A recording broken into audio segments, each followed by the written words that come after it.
Hellcat.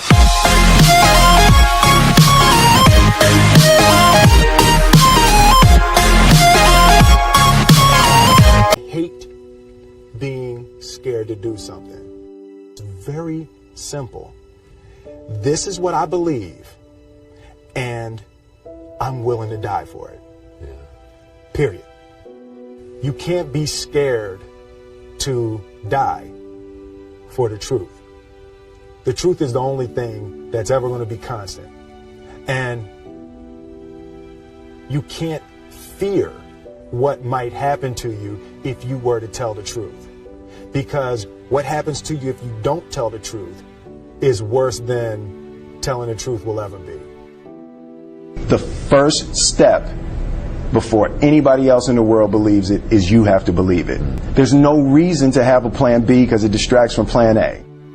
And I think psychologically, the advantage that gives me over a lot of people that I have been in competition with in different situations is it's difficult to take the first step when you look how big the task is.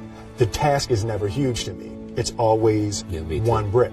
I believe, and I learned very young, that you don't try to build a wall. You don't set out to build a wall. You don't say, I'm going to build the biggest, baddest, greatest wall that's ever been built.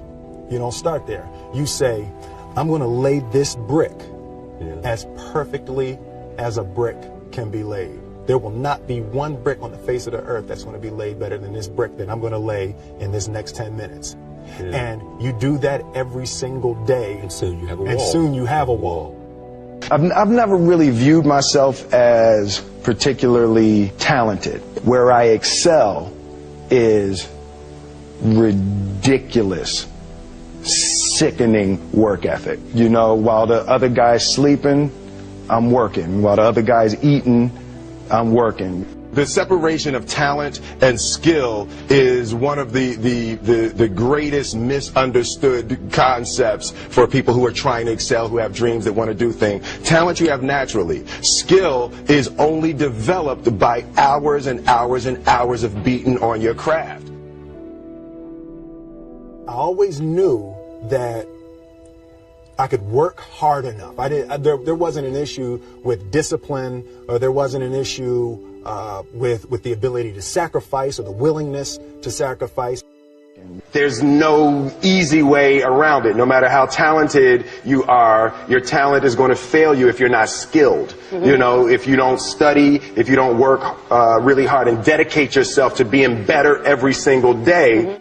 This one year, my father had his shop, and he decided for whatever reason that he wanted a new wall on the front of his shop. So he tore down probably about 16 feet high and probably about 30 feet long. He just completely tore the wall down, and my brother and I had to dig a 6-foot hole. We for were the mixing foundation. for the foundation. Right. We would mix in the concrete by hand. A year and a half. We were building this wall for a year and a half. Every day after school, we would come and mixing concrete, putting it in the hole, doing it. And it was just myself and my little brother. And I remember standing back, looking at that wall, saying, there's going to be a hole here forever. A year and a half later, we laid the final brick.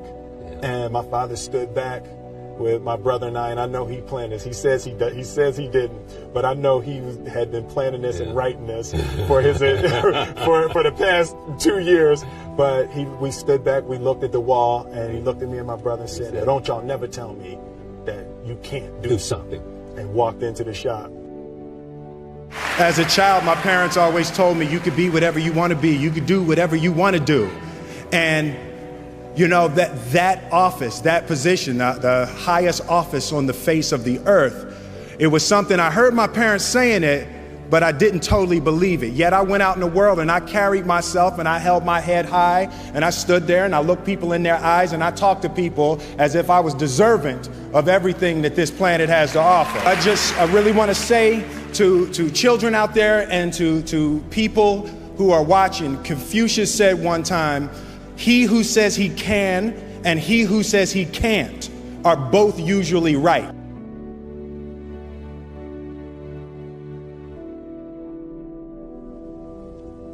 having the opportunity to study greatness. And anytime you have that opportunity, there are certain intricacies that will make clear who you are.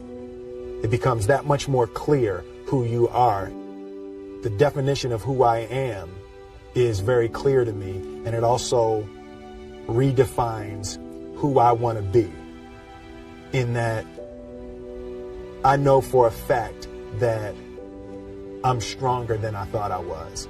You know, you can't help but ask yourself the question, what would I do if I was in Muhammad Ali's shoes?